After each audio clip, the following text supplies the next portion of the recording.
Thanks everyone for coming, Elizabeth, for inviting me down here. Yeah, so I guess I will start the Blink story off. Take you back about 7 years. I'm fresh out of college and I decided to come up to New York and try my hand at photo editing. So I ended up at the Wall Street Journal after working nights and weekends and Christmas Day and New Year's Day.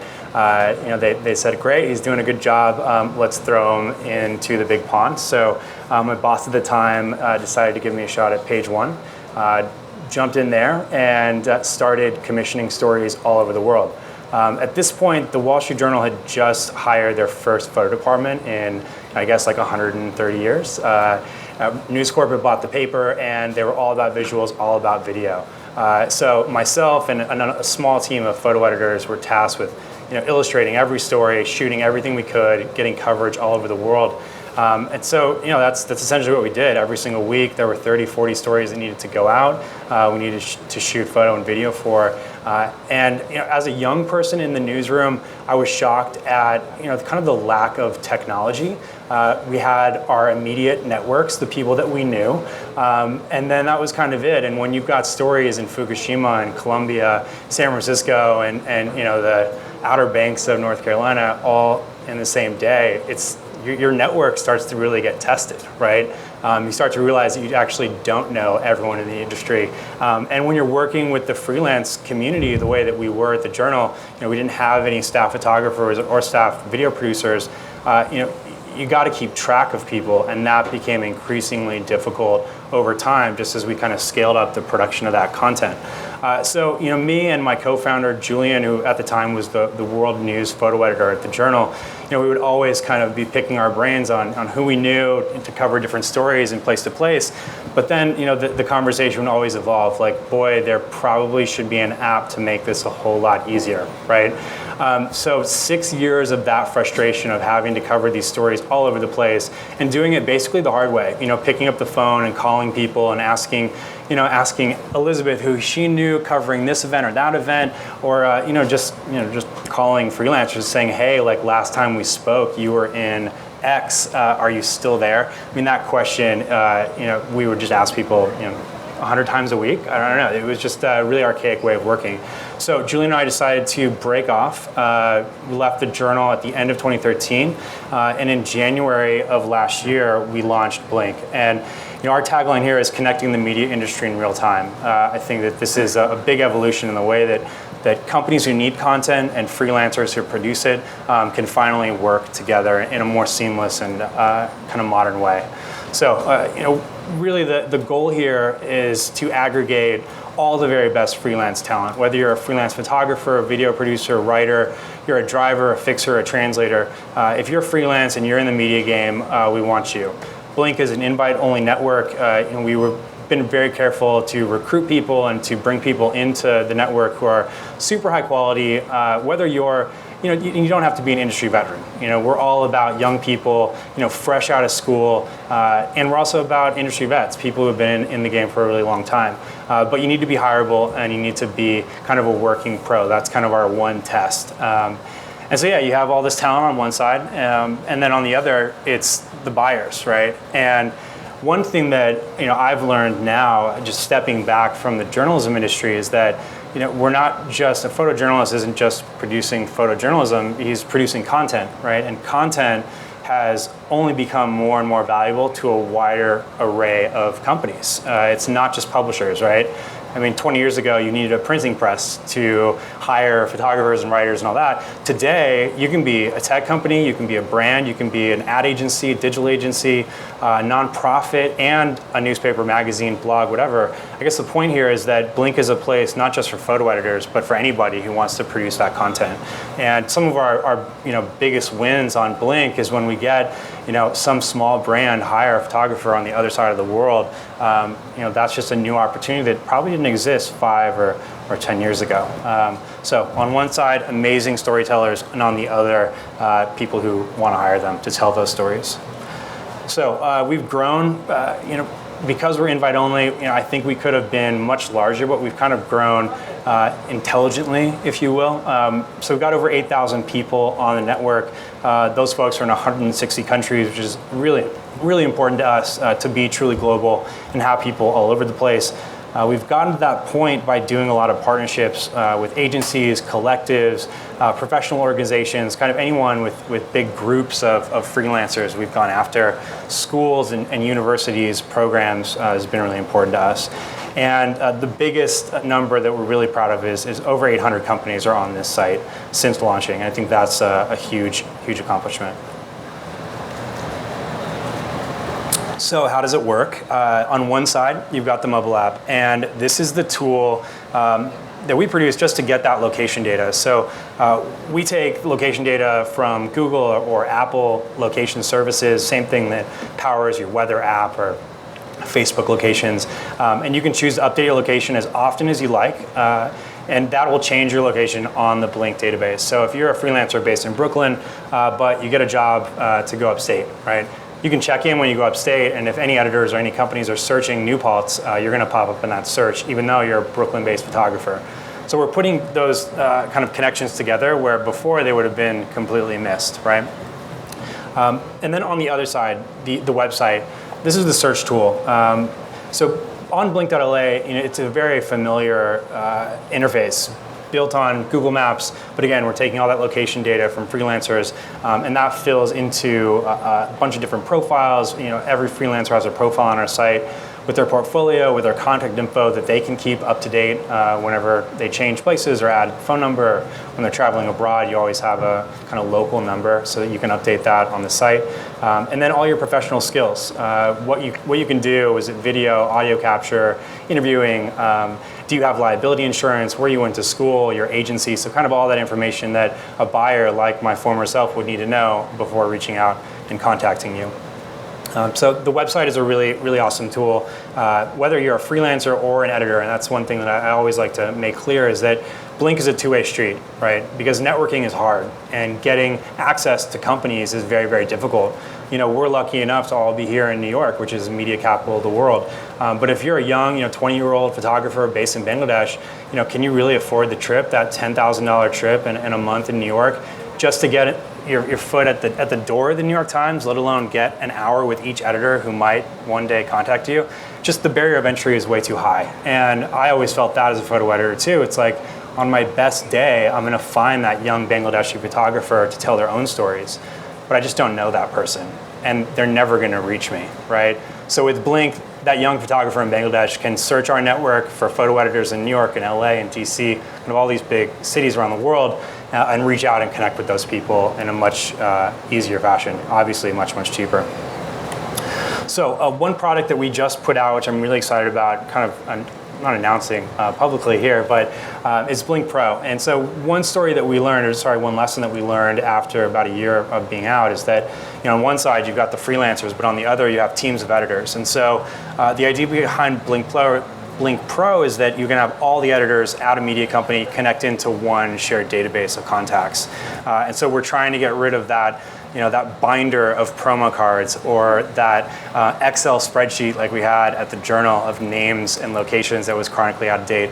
I think that by building these group networks on Blink, that we're just going to help the industry, just like retaining contacts in one place. When editors go from place to place, all those contacts stay in one place. And I think that we can start to build a much better platform for these media companies to then kind of reach out and hire people. And one thing I can announce, we just brought on these 5 companies to kind of lead this pilot program with Blink Pro. So ABC News. Yeah, you never heard of these guys? Well, what do they do? Yeah, so ABC, AFP in France, Bloomberg News, ESPN, and Time. New York Times. So we're really, really stoked, and it's been a wild ride so far. I'm almost done here, and we can get into some questions. But the founding team, I couldn't have done it without these guys. A big shout out to Julian, my co-founder, and then my team down in Buenos Aires building this awesome product led by Pablo Granadetti. So we have a really good cocktail. 2 guys from the media industry, really deep relationships in photo and video and journalism here in New York, and then an amazing serial entrepreneur down in Argentina who's making it all happen. Pretty great. So that's me. Get in touch. That's fantastic. Why .la? So we started this company with no money, and .la was a $9 domain, and we went for it. So that's the story. Okay. No joke. That's great. Yeah, well, we just whatever. wanted the single name domain, and that there was it. you go. Yeah. I always was like, is it because are you from California? Proudly a West Coast boy. Yeah.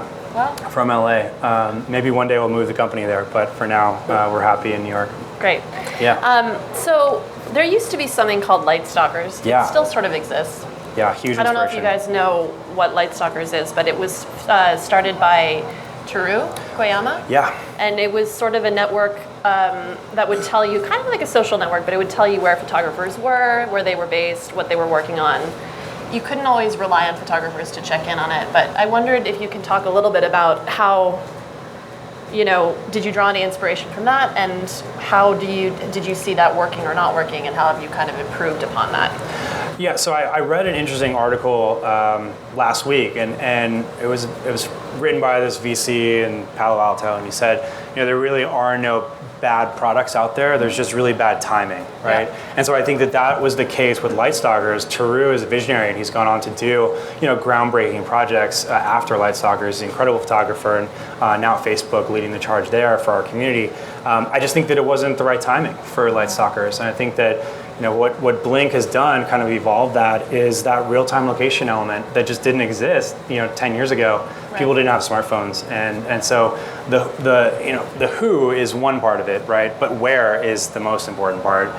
One thing I didn't touch on is the fact that at the Journal, really quickly we learned that if we could find people who are on location, we could put that travel and logistics budget towards extra shooting days, right? And so that's the idea here, amongst many other big ideas with Blink, is that we can enable you to spend more money on the story because you're not spending $2,000-$3,000 just to fly people from place to place, right? And so I think that's where Blink has kind of a one-up on Light Stalkers, but it's still out there, and I think it's a really awesome resource for the fixers and translator community. They're still really active on that site. So, how do you get photographers to stay checked in? Do they have to automatically check in and let people know where they are and update routinely, or is there some sort of automated, like it's tracking you? Yeah, so we get over 150,000 location updates every single month. So it's definitely working. It happens in a very non-tech way. I mean, people will get hired or they'll make really great connections and realize that was because I hit that button on the app, right? Mm-hmm. And so we kind of make them believers. Another thing that we built out are widgets, and so if you sign up for Blink, you can install these maps on your website. A photographer's about and contact page is probably the most slept on feature on your website, and it's right? The most important and in so the many most ways. important, right? So as an editor, if I went to Paulina's website and she didn't have her phone number on her website, it's an automatic no-go. I'm just moving on, right? But also if she didn't have the currently based in or I'm based in line on her about page, it's also a no-go. I just don't know where you are. So with Blink, you can install a Blink map on your site every time you click that app to update your location. It also updates your website. So that's been a really big driver for us as well. Mm-hmm. And that's worked. I mean, we get hundreds of thousands of impressions on those maps every single month. So they're great. Well, like Mark was saying, that Tanner found him kind of, I guess, based on a location search. And then, which is huge. Yeah. How do you compete, though, with something like Facebook or Instagram, where I find myself, I think what you guys are doing is fantastic. I see the need for it for sure, but every now and then I might quickly post on Facebook hey, I'm looking for somebody and such. How do you compete against that? Well, I don't know if we are trying to compete with Facebook. I think that there's a time and place for everything. On Facebook, so back to my former self, right? I'm an editor working on exclusive stories. No way am I going to post looking for a photographer in Grand Rapids on Tuesday, the same day that Ren Bernanke is arriving in Grand Rapids.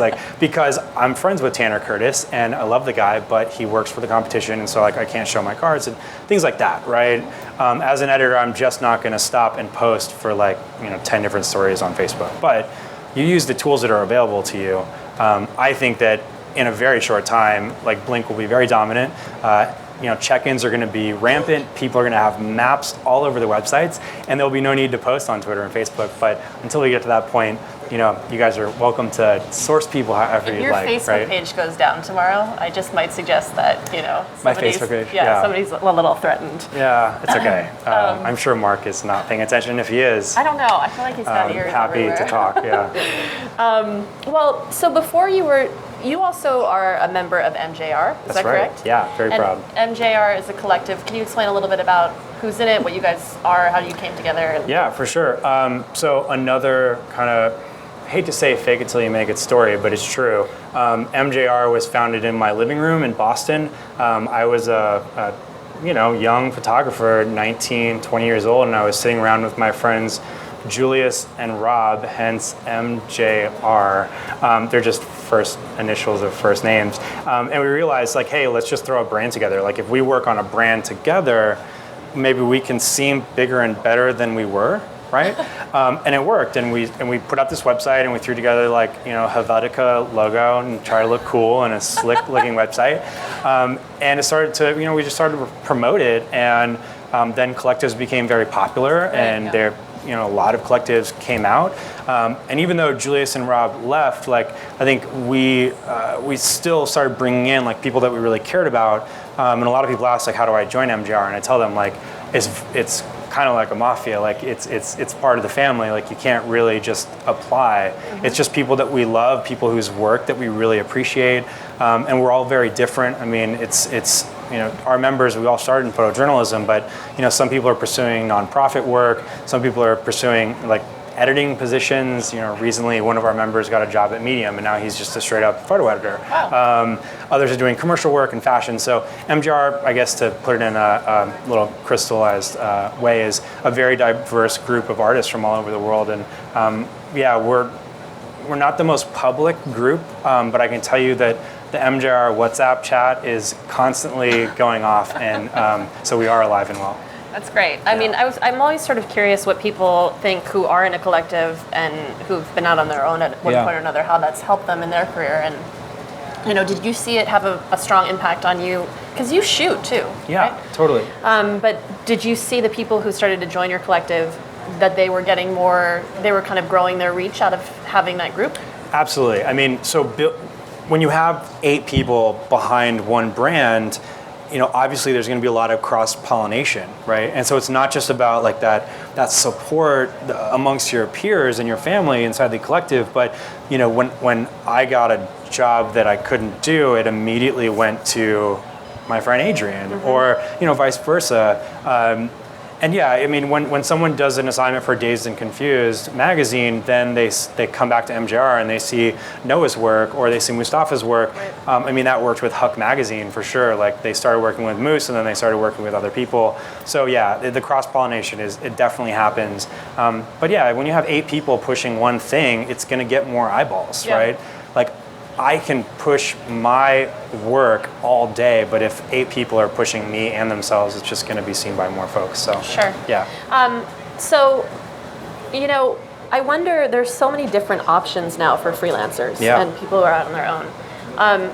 Is it harder now? Is it easier now? I mean, there's so much more competition, but there's so many more tools to market yourself, to, if you're on Blink, to get found, through that. Social media. What do you think?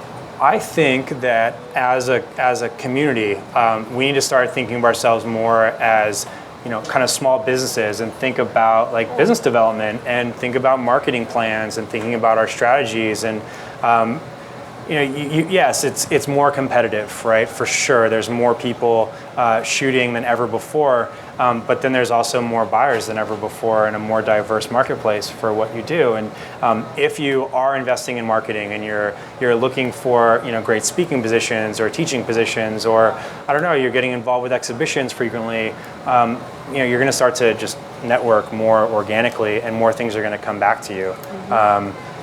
I don't know. It is a more competitive world, but again, like, content is everywhere, and the amount of content consumed today is half what it's going to be in a year's time, and exponentially growing forever and ever. Just in this store alone, like, there's probably 1,000 screens flashing images and video, right? And that's happening everywhere. So I'm definitely optimistic about the future of what we do. Yeah. I just think if you're enterprising, like it's going to happen for you. If you're sitting back and waiting for the phone ring, it's not going to happen for you. Right. That's it. Yeah. I mean, Mark was talking about for him, it's being genuine, it's being persistent and things like that. So I wonder, in your experience, both from the photographer's end of things, well, you have a couple different roles: photographer, business developer, and photo editor. Yeah. How does somebody stand out now? Like, what are some best practices, whether it's via this network or just in general, that you see in terms of growing your reach and growing your connections?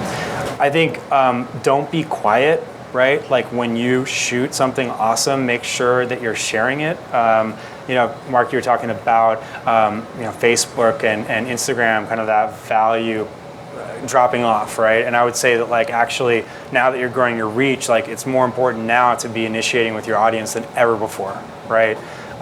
So really utilizing and leveraging your social media reach is really important. Getting your name out there as much as you can. That's huge. I don't know. You just have to push on all fronts, right? Yeah. So let's just go back to this for a second because browse Blink and try to find people's. And how do you think people are most successful using what's the best thing to do to kind of get yourself best thing through Blink? So updating your location often is definitely the way to go. I mean, if you have a location that hasn't been updated in 3 months and there's someone that's updated 5 minutes ago, which is often the case wherever you search, they're going to get clicked first, right? It's just going to happen that way. Having your work posted to your Blink profile is critical, right?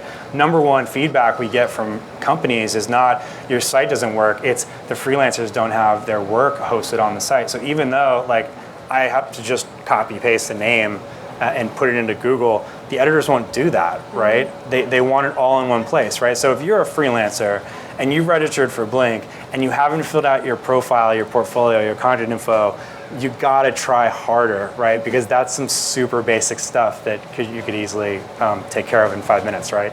But still, it's I think around 40% of the network is missing one of those elements, and that could be the thing that gets you skipped for a job, right? With a dream client that leads to a dream internship.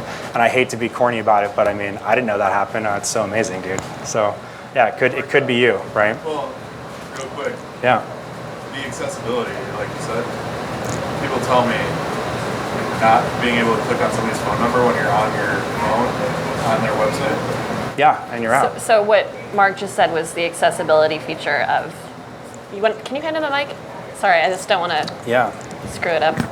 Well, so people have told me that if you can't if you're on an app or on their website, if they're on your homepage and there's not a phone number that they can click to open up on their phone and give you a call, they move on. And that's why Blink is an important resource. And my opinion is when you have everything there, it's one-stop shop. People are so ready to move on to the next person if you're not giving them that accessibility, and Blink gives you all of that in one spot. Yeah, absolutely. Profiles that aren't complete, it's over 90% that they close the window. So that's the proof right there. Photo editors are super hardworking. They're also really stressed out, and they've got a really long list of things to do. So if you're not giving them all the information they need, right away, they're moving on to the next thing. Do you have a calendar feature? To say I'm available these dates? Not yet. It's definitely on the list. I know it. Hint, hint. Yeah, and I think as we kind of diversify and grow outside of photojournalism, we're pushing really hard on video. That's kind of the next community we're going after. Yeah. Video production times are, often 3, 6, 9 months out, and so you have to be able to schedule that. So. You said before that it's invite only. Yeah. And I know you said some of the reasoning for that was you have to be a working pro, but is there why not open it up to everybody? Do you think it starts to get just too much? Yeah, I think that if we were open from day one, the quality of the search results would have really suffered, and so. We took a risk, and it was actually a launch day blow up between the team in New York and the product team. We're where's the invite feature? This is closed. And they're what do you mean? So yeah, we just decided to keep it tight with the people that we knew and relied on that organic growth, people inviting other people, and it really worked for us. So. That's what Facebook did, right? They did, and maybe we took a page out of their book. I don't know, but it worked. It seemed to have worked for them, so that's not a bad idea. I think it also, as much as I mean, I think we also can kind of all admit that it makes it feel like more prestigious. You want to be invited into the club. Yeah, I mean, I do. Yeah, for sure. I mean, that wasn't the intent. Really, it was all about the quality for us. And we knew if we just opened it up right away that it would have gotten flooded. And when Tanner was searching, Mark wouldn't have been the only guy in Northern Michigan. There would have been 30 other super amateur people or people who had dead accounts, and that would have been a valuable service for him. So, what is the biggest challenge for you going forward? Or right now, what's the biggest challenge with, getting Blink to grow? Or what pushback are you getting? Well, I mean, I think every company in our stage, every startup, the chances of success are 1 in a million. And, we're lucky to have really great people on our team and really great advisors and investors who are behind us, helping us along. But just like growth is tough, and finding out like what levers you have to pull to really make things explode and take off is tough. And so we're pulling those levers all day long. I think we're going to do it. But we do have a lot of exciting stuff coming out very soon. We hired a bunch of really awesome people to help us out, and so a lot of changes are coming. So I think that's going to be the ultimate lever is a new app and a new website. So. That's great to hear. Yeah, we're stoked. I feel like that's a good note to end on, but I did want to ask you something first, actually. Okay. Just, of course, now I want to go back to the beginning. Yeah. How much do you think your own personal network and your brand, like you were the Wall Street Journal at photo editor, how much do you think that has helped to get this off the ground? I'd say, again, like our team is number one. And so it's not just me, it's my partner, it's the advisors that we brought on. When we go into places like ABC and Bloomberg and New York Times, if we didn't have that background in media, in journalism, this product would not have worked, right? Period. We're trusted because we know the pain firsthand that so many people are going through in the industry. And I think that, we're the perfect ones to have built this, and we wouldn't have done it unless we knew the industry the way we do. And I think for the community, you should just know, like, we're one of you, we're part of the family, we're doing this for the right reason. It's not just a bunch of dudes in a garage in Palo Alto who want to get into photography. Like, we really know this community, we love them. So well, that's very clear. I think it's great, and I think it's such a useful, wonderful tool to have. Thank you so much. We're happy to have you. So questions from anybody? I do have a couple for sure. Yeah. Anyone else? Hey. Dave. Do you allow people to link out from the app? And is there like a limit to how many outgoing links that they can have? So links on your profile to other places. So there's a limit of 5, and we pinged editors across the industry, and they said, if you can't tell how good someone is in 5 links, they're probably not very good. So we just said, do 5 and leave it at that. Yeah. That's interesting. Why did you ask that? Just because I've seen it not be allowed, and I've seen how that affects the industry, and I think it's important. A lot of people just will link to their personal sites with a great single or a series of singles. And I'll just take the opportunity to say, like, hey, if you register as a video producer on Blink, you better have some videos in your profile. Like, show the work that you want to get hired for. To that point, do you think it's important to kind of put yourself down as portrait photographer, sports photographer, or check all the boxes, knowing that you can do them all? Yeah, definitely don't check all the boxes because editors are discerning, and they can tell a sports shooter and a portrait shooter like night and day. I know I can. And so really just say, if you do broadcast television, do not say that you're a photographer because maybe you won't get picked up for broadcast work, which is what you actually do, right? But we also have a bio section where you can pontificate on and on and on about all the things you can do. So that might be the space to talk about yourself more. Great. Yeah. So I've been getting emails from you guys about like various news events that are going on and who's around the country. I mean, so first of all, how do you decide? You've been teaming up with all these like VII Photo and Prime. And first of all, how do you decide who you want to get involved with? How do you decide, like, if you know you're going to Iowa for the caucuses, I want to be one of the guys that Blink features as the people that are going to Iowa. How does that come about? So on the first question, so we've done all these partnerships. I think we're going to hit 50 pretty soon.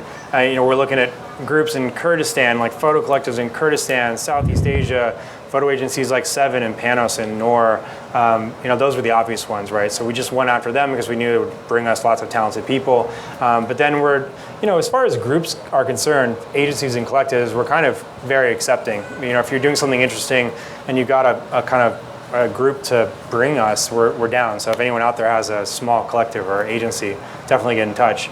As far as the news updates go, so we're pretty picky about who we include in those. And so if you want to be listed, make sure that your location is up to date, like absolutely within the last 2 weeks is a bare minimum. And make sure you have your portfolio, your profile, all your contact info is relevant. You have to have a perfect profile to be included. Because if I'm promoting a bunch of people with dead accounts, then Blink looks not so great. So we're very picky about that. And if you're heading somewhere, if you're going to a place in a week, you can always just open up the app and update your location manually. Just type in Ohio. Even if you're in Brooklyn, you want to place yourself in Ohio to see who is searching, you can do that. Just place yourself manually there. There's one up here. What does the LA stand for? So it stands for Los Angeles, which is my hometown, but it was a very cheap domain that we bought super early on. We just wanted the single name domain. Trust me, I've answered this question many, many times. So. Anyone else? Are we good? All right. I think that's it. Thank you so much. Thanks, guys. That's All great. right. Pleasure. Cheers.